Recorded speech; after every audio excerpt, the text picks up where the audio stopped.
Bonjour, bienvenue dans la série sur l'électrodynamique classique. Donc continuons sur la déduction des équations macroscopiques. Alors, pour conclure notre discussion, nous devons maintenant examiner la moyenne de J, moyenne du courant microscopique. En raison de sa nature vectorielle et de la présence de vitesse, sa déduction, si elle ne nécessite aucun nouveau principe, est toutefois plus complexe que celle de la moyenne état. C'est juste les calculs qui sont plus lourds. Ici, je n'en donnerai que le résultat et je laisse aux amateurs de défis le soin de reconstituer les détails. La densité microscopique de courant est JXT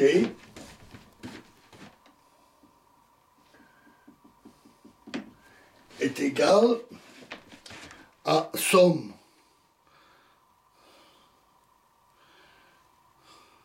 sur J QJ fois VJ delta XI moins XJ, pardon, X J de T. X delta X moins XJ de T. Où les VJ sont les dxj sur dt, la vitesse des particules chargées. C'est la vitesse de la jème charge. Ici encore, la somme porte d'une part sur les charges libres et d'autre part sur les molécules. La moyenne de la densité de courant de la nème molécule s'obtient comme précédemment et donne moyenne JN XT est égale à la somme sur J de N, donc les charges de la molécule, QJ VJN plus VN fois F de X moins XN moins XJN.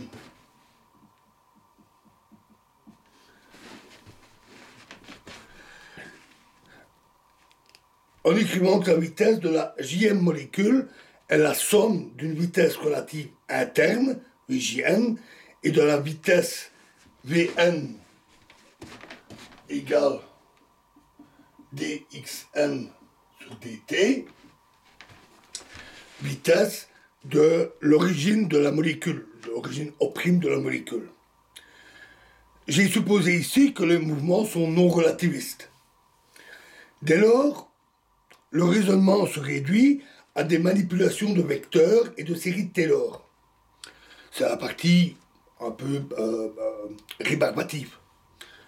Une fraction de courant met en jeu le moment magnétique moléculaire Mn égale à la somme sur J N fois QJ demi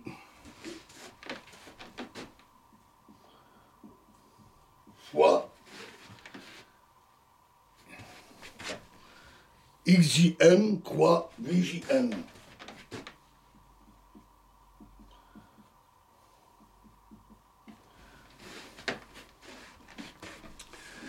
Une composante quelconque de la moyenne de la densité macroscopique de courant a pour expression J alpha xt, la moyenne, est égal à grand J alpha xt plus d sur dt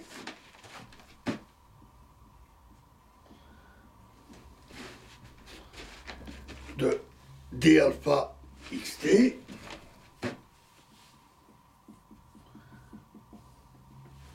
plus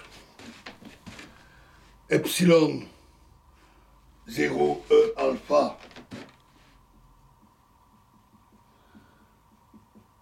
xt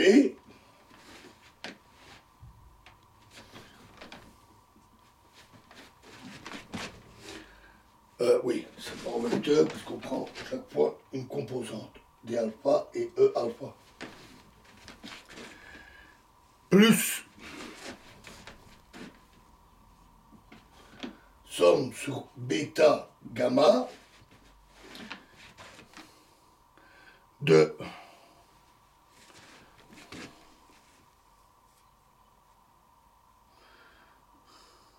epsilon alpha bêta gamma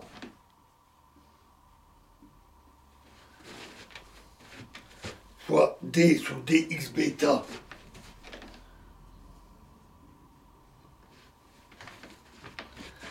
de m gamma xt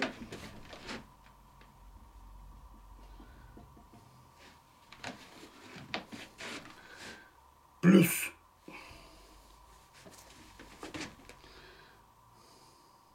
somme sur bêta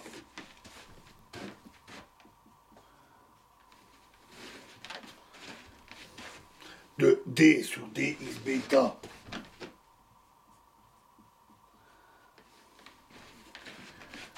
de Pn alpha Vn bêta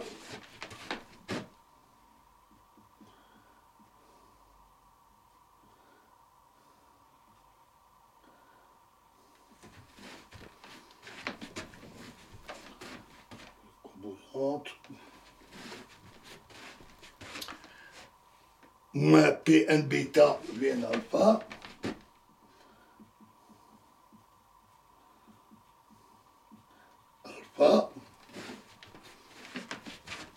fois delta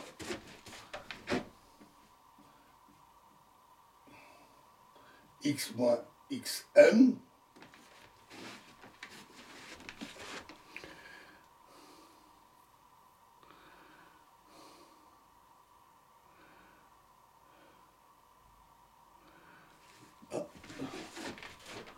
j'ai fait une erreur.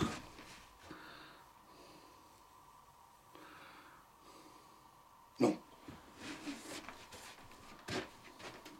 J'ai oublié ici la moyenne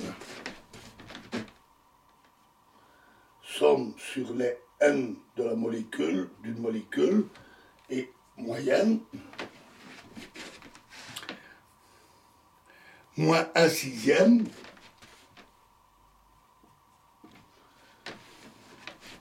somme sur bêta gamma d2 sur d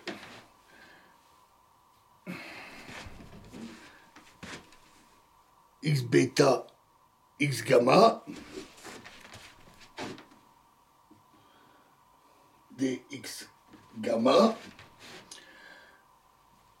de la somme sur à nouveau les n molécules, les n pour les molécules, Q'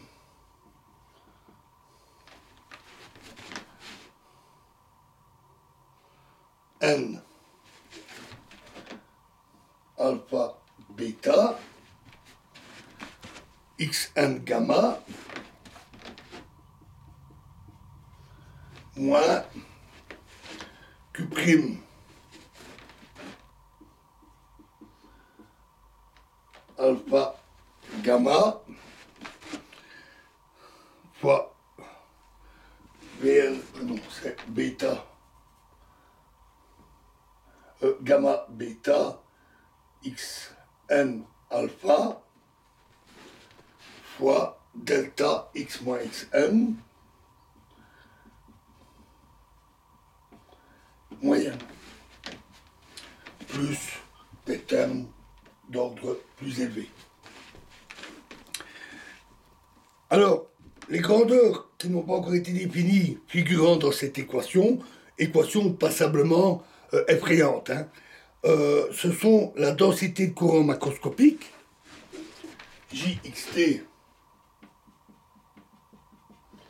est égale à la somme sur J libre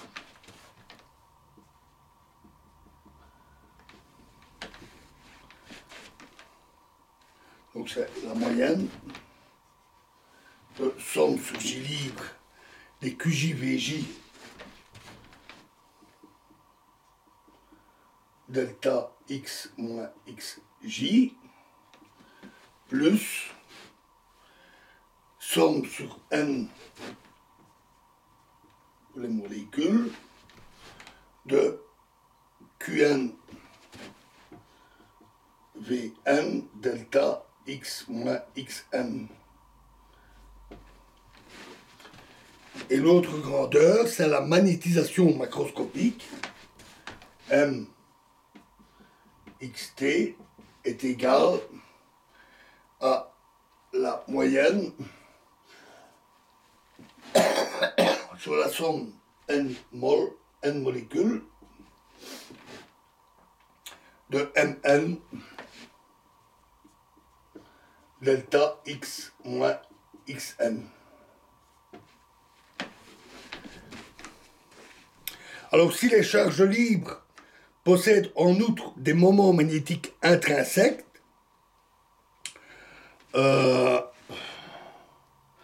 ceux-ci s'intègrent de manière évidente dans la définition de M. On a une somme pour les J libres avec les moments magnétiques, la somme des moments magnétiques intrinsèques. Alors, le dernier terme, ici, dans la relation, ce dernier terme,